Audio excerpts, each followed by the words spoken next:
Okay, so our next subject is we are going to talk about that's the news, but we are now going to talk about the Cabinet of Curiosities, which came out on Netflix a week which or two is ago. which is what Phil refers to as his wife's dildo drawer. They're not curiosities. I know everything about them. But yes, Cabinet of Curiosities by Guillermo del Toro. Just claim Smitty. Just claim Smitty. That's a running joke we've had for a while now. Yeah, but he's come up with this anthology series of horror, and I want to say overall they were very good. However, they were a bit hit and miss. You guys watched them together, didn't you? Some of them. I think we didn't watch 4 and we haven't watched 8. Okay. So yeah. 8 was not bad. Number 4, I'm just going to remind myself which order they were in now. The ones that really stuck out to me was The Autopsy with F. Murray Abraham, which I thought was excellent, and the other one by Pamos Cosmatos, the Viewing. That's great. Peter Weller. That was a very good one. Great cast in that one too. Yes, very much. Right, number 4 was. I'm just quickly looking it up. We're so on top of things here. Very organized. Was The Outside, which wait a minute, I'm trying to remember myself what even happened. Longing to fit. Oh no! Actually, no. The Outside was that. It was about a girl who bought basically cream to make herself beautiful, and it was actually quite good. Was it? Yeah, it was not bad. Again, it was a weird ending. They're all of the endings are pretty weird in these. Some of them like disappointingly weird though, not in the good way. Because Leanne, what did you make of the end of the Dream of the Witch House? I don't know. I don't know. I was kind of disappointed with that one. Myself and Sean said the same thing, that we were in the same opinion that it was kind of quite good. And I did like the fact that he kind of actually did get over to the other side, even though it might have just been a hallucination. But the ending of it, anybody understand that with the rat? No. Was the rat controlling the body, or was the witch inside the body? No, exactly. It was the rat. No, the witch. Okay. The witch died, but the rat. Okay.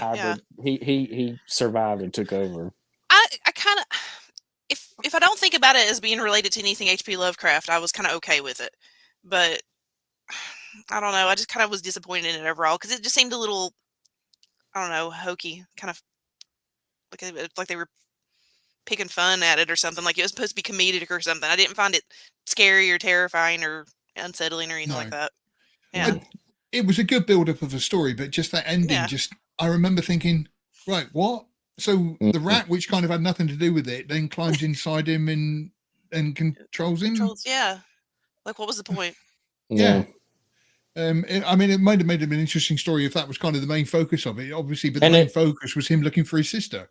And it doesn't even explain who the rat character thing was. And it's not a rat, it's a rat with a human's head. Could be anybody around here. Yeah, exactly. Could be the queen. Totally sounds like my first ex-husband. Hey, easy with the anti-Semitic remarks. Okay. Why? Sure thing.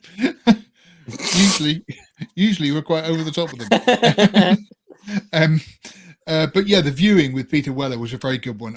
I love the style of Cosmatos. It's the visuals and the sound. Very distinctive style. Yeah. Oh, yeah, absolutely love him. Lots of good. I was just going to say, I did feel it again. It kind of let down a little bit at the end. It wasn't quite as good an ending I was hoping. I like the ending. It was just it was the kind of ending you get when there's going to be another episode. Though is the problem with it. Like it ends and you're like, okay, but there's more to this story. It's like a half. It's just like they cut it off halfway through. So we were getting to the build up, and then we've got the Troll Prince here. Hi, mate. Nice to speak to you. Thanks for joining us. Ha ha ha ha ha. No, yeah, it's He good to got- have you here. He got the joke. He got my joke. He knew what I was talking about. He's based. And then the other ones were, like I said, the last one was not bad. The Murmuring, again, very sort of bog standard story, but it was creepy in places. It was quite good. The first episode was the best of the thing, I think. It was a good one. Yeah, and the second one with the rats and the cemetery was really good too. Yeah. And the autopsy was, I would rate it at least as good as the second one. But the standout was the first episode, as far as like quality of horror and story. That was the best one. It was decent. It was it was very decent. Like I say, for me, it was the autopsy and the viewing were the ones that stood out to me. At the end of the autopsy was great. I was really, a good really like that. And that was a legit ending, something that the rest of the episodes don't necessarily even have. Yeah, because it's, you've forgotten something. No, I haven't forgotten anything. Yes, you do. That's not spoiling anything if you haven't seen it, by the way. And if you haven't seen it, just what's the matter with you? But yeah, like I say, the last one was not bad. It was kind of the last one was kind of more like a sort of just gothic horror story of, they go to a house, they're doing research on birds, and they go to this island, and the house is obviously haunted.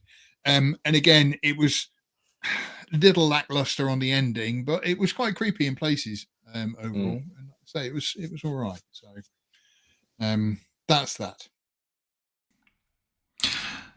That was an excerpt from the Outpost Frequencies, brought to you by the lastmovieoutpost.com. We hold a live stream every Sunday at 12 p.m. on Central Time and 6 p.m. UK time. You're welcome to join us. In the meantime, make sure you visit the lastmovieoutpost.com for all of your movie news, reviews, and everything cool about film. So cheesy.